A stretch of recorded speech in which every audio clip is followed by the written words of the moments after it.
আমি আপনাদের কাছে আবার কৃতজ্ঞতা জানাচ্ছি যে যখনই আমরা আপনাদেরকে আহ্বান করি, আপনাদেরকে আসার জন্য অনুরোধ করি, আপনারা আসেন এবং আমাদের এই বিভিন্ন খবরগুলো সবাইকে জানাতে সহায়তা করেন। আজকে আপনাদের প্রতি কৃতজ্ঞতা। আপনারা আজকে খুব কম সময়ের মধ্যে আপনারা এসেছেন। ভাবলাম যে কী পরিস্থিতি হচ্ছে, কি হচ্ছে, এই ব্যাপারগুলো নিয়ে আপনাদের সাথে আবার একটু কথা বলি। কিছুক্ষণ আগে আমি আমার কমান্ডারদের সাথে, জিওসিদের সাথে কথা বলেছি। পরিস্থিতি এখন অনেক উন্নতি হচ্ছে। আস্তে আস্তে ধীরে ধীরে আমার ধারণা যে 3-4 দিনের মধ্যে পরিস্থিতি স্বাভাবিক পর্যায়ে চলে আসবে।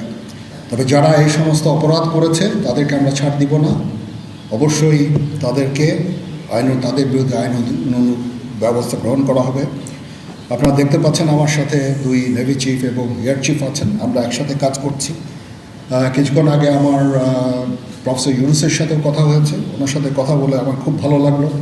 আমার কাছে মনে হয়েছে উনি অত্যন্ত আগ্রহী এই কাজটা করার জন্য, এবং আমি নিশ্চিত যে উনি আমাদেরকে একটা সুন্দর গণতান্ত্রিক প্রক্রিয়ায় আমাদের নিয়ে যেতে সক্ষম হবেন এবং আমরা এ থেকে উপকৃত হব। আর আমি দেখলাম যে স্টুডেন্ট এবং ভলেন্টিয়ার্সরা অত্যন্ত চমৎকার কাজ করছে। যেহেতু এখন ট্রাফিক পুলিশ ছিল না, তারা ট্রাফিকিংয়ের কাজ করছে, বিভিন্ন রাস্তা পরিষ্কার করা, যে সমস্ত ভ্যান্ডালাইজেশন হয়েছে যে সমস্ত স্থাপনাগুলোতে, ওগুলোকে পরিষ্কার করা। আমরা অত্যন্ত আনন্দিত যে তারা এই ভালো কাজগুলো চালিয়ে যাচ্ছে। আমি তাদেরকে অনুরোধ করব যে এই ভালো কাজগুলো যেন তারা চালিয়ে যায় এবং বিভিন্ন জায়গায় ঢাকার বাইরে যে সমস্ত লুটতরাজ অপরাধ সংগঠিত হচ্ছে ওগুলো প্রতিহত করার জন্য আমি তাদেরকে অনুরোধ করেছিলাম এবং তারা সেই কাজও করছে। এবং আমি নিশ্চিত যে আমরা সবাই মিলে একটা সুন্দর আবার স্বাভাবিক পরিস্থিতিতে আমরা ফেরত চলে আসতে পারব। আপনারা জানেন যে আমরা কেয়ারটেকার গভর্নমেন্টের প্রধান ডক্টর ইউনুসকে আমরা নির্বাচন করেছি অনেক আলোচনা করে। আমরা নিজেদের মধ্যে অনেক আলোচনা করেছি এবং সমস্ত রাজনৈতিক নেতৃবৃন্দের সাথে, স্টুডেন্ট কোঅর্ডিনেটরদের সাথে আলোচনা করেছি। আমার সাথে নেভি চিফ এবং এয়ার চিফ ওনারাও ছিলেন এবং মহামান্য রাষ্ট্রপতির সাথে আমরা আলোচনা করেছি এবং আলোচনা করে আমরা সর্বসম্মতভাবে সম্মত হয়েছি এবং ওনার কাছে প্রস্তাব দিয়েছি চিফ অ্যাডভাইজার ডক্টর ইউনুসকে করার জন্য এবং উনি এখন আমাদের চিফ অ্যাডভাইজার। কালকে আসবেন, কালকে হয়তো দুপুরে উনি এসে পৌঁছাবেন। আমি ওনাকে রিসিভ করতে যাব। আমরা ওনাকে সর্বতোভাবে সহায়তা করব। আমি army chief, navy chief, air chief, এবং আমি নিশ্চিত যে উনি সমস্ত রাজনৈতিক দল এবং সবার কাছ থেকে সাহায্য সহযোগিতা পাবেন। স্টুডেন্ট ফোরাম, স্টুডেন্টস, এবং আমরা সবাই মিলে ওনাকে সাহায্য করব এবং আমি নিশ্চিত যে তাহলে উনি অত্যন্ত সফলভাবে ওনার এই কাজ সমাধা করতে সক্ষম হবেন। অনেক ধরনের গুজব চলছে। আমি জনগণকে আহ্বান করব এ ধরনের গুজবে যেন কান না দেয়। আমরা একটা চমৎকার পরিবেশে সুন্দরভাবে সবাই মিলে আমরা কাজ করে যাচ্ছি। আবার সেনাবাহিনী নিয়ে বিভিন্ন সেনানিবাসের মধ্যে বিভিন্ন কিছু হচ্ছে ইত্যাদি সমস্ত গুজব রটনা করা হচ্ছে। এগুলোকে আপনারা কান দিবেন না এবং আপনারা এই ধরনের গুজব ছড়াতেও দয়া করে সাহায্য করবেন না। আমি জানি সবাই এটা ইচ্ছা করে করেন না, হয়তো আউট অফ প্যানিক আপনারা এটা করেন। এই জিনিসটা থেকে নিবৃত্ত থাকলে এটা ভালো হবে এবং আরেকজনকে কোনো নিশ্চিত না হয়ে কাউকে এ ধরনের কোনো খবর সংবাদ আপনারা দেওয়া থেকে বিরত থাকবেন, তাহলে এটা আমাদেরকে সাহায্য করবে। পুলিশের পুনর্গঠনের কাজ চলছে। এখন পুলিশ প্রধান একজন নিয়োগ দেওয়া হয়েছে। আমি নিশ্চিত যে পুলিশের মনোবল আবার ফেরত আসবে এবং পুলিশ একটা প্রফেশনাল ফোর্স হিসাবে ভালোভাবে তাদের দায়িত্ব পালন করতে সক্ষম হবে। সর্বশেষে আমি আপনাদের নিশ্চিত করতে চাচ্ছি যে সেনাবাহিনী, নৌবাহিনী, বিমান বাহিনী সর্বদা জনগণের সাথে আছে এবং থাকবে এবং আমরা কাজ করে যাব, পাশাপাশি সবার সাথে মিলে কাজ করে যাব এবং আমরা একটা সুন্দর ভবিষ্যতের দিকে যেতে পারবো, ভবিষ্যতে পৌঁছাতে পারবো বলে আমি বিশ্বাস রাখি।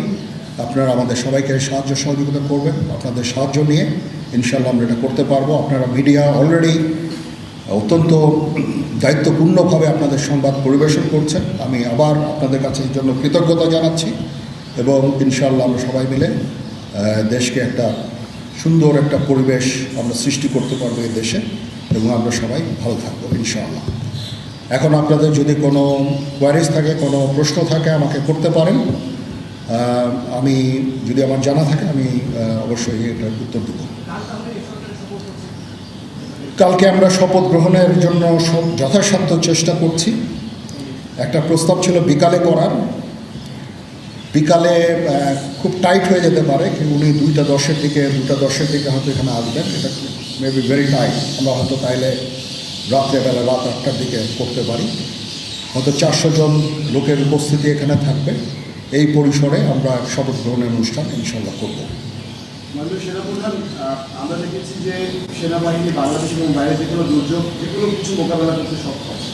রিসেন্টলি আমরা দেখতে পাচ্ছি যে বাংলাদেশের বিভিন্ন জায়গায় দুর্বৃত্তরা ডাকাতি থেকে শুরু করে লুটতরাজ করছে এবং গতকাল রাতের বেলা মোহাম্মদপুর, ধানমন্ডি এই এলাকাগুলোতে ঘটনা ঘটছে রাজধানী শহরে।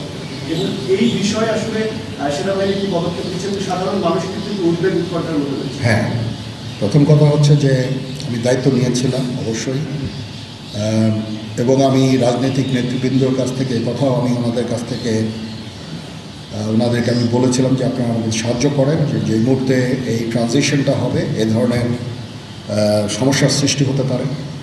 এবং ওনারাও আমাকে বলেছিলেন যে ওনাদের যতদূর সম্ভব সাহায্য করবেন। তারপরেও কিছু কিছু ঘটনা ঘটেছে। এটা ঘটার পিছনে তো কিছু কারণও আছে এবং আমরা ইনিশিয়ালি হয়তো কিছু এরকম ঘটনা ঘটেছে, বা তারপরে এখন পরিস্থিতি কিন্তু অনেক শান্ত হয়ে আসছে। আমরা আমাদের যত স্ট্রেংথ আছে, পুলিশ কিন্তু নন এক্সিস্টিং, পুলিশ কোনো ডিউটিতে নাই। পুলিশের একটা বড় ফোর্স, এটার যে ভয়েড যেটা সৃষ্টি হয়েছে, এই ভয়েডটা সেনাবাহিনীর স্ট্রেংথ দিয়ে এটা পুরো করা সম্ভব না। আর তারপরেও আমরা যথাসাধ্য চেষ্টা করে যাচ্ছি এবং হাজার হাজার লোককে আমরা কিন্তু এই সমস্ত সমস্যা থেকে আমরা উদ্ধার করেছি। বহু পুলিশ, আমার জানা মতে বহু পুলিশ, অনেক থানা, তারপরে সরকারি কর্মকর্তা কর্মচারীদের রেস্কিউ করা, এই সমস্ত কাজগুলো আমরা করেছি। আমরা সমস্ত ইম্পর্টেন্ট জায়গা যেমন বিমানবন্দর, ডিপ্লোম্যাটিক এরিয়া, সেক্রেটারিয়েট, জাজেসদের অ্যাকোমোডেশন, তারপরে সেক্রেটারিদের অ্যাকোমোডেশন, এই সমস্ত গুরুত্বপূর্ণ জায়গাগুলি আমরা প্রোটেক্ট করছি এবং বিভিন্ন জায়গায় পেট্রোলিং করা হচ্ছে। তারপরেও একটা ইনিশিয়ালি 2-1 দিন এটা হয়েছে, সেজন্য আমি অত্যন্ত দুঃখিত এবং বিব্রত।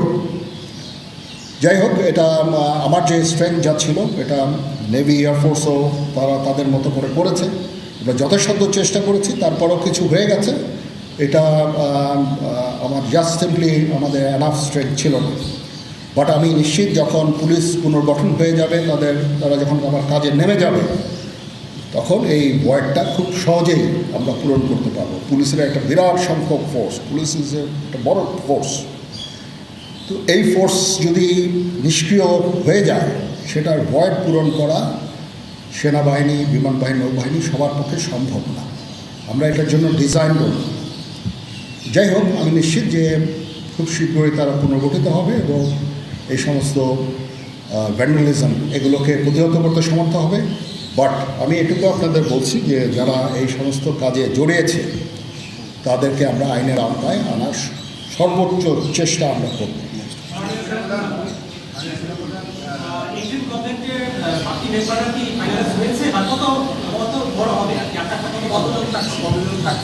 আমার ধারণা আপাতত 15 জন হতে পারে, তারপরেও 2-1 জন আপ অ্যান্ড ডাউন এটা করতে পারে, এটা এরকম একটা সংখ্যক এবং মোটামুটি একটা দাঁড়িয়ে যাচ্ছে।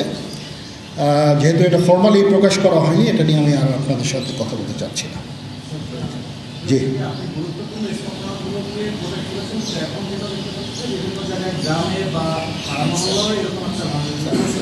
হ্যাঁ হচ্ছে, বাট সংখ্যা অনেক কমে এসেছে।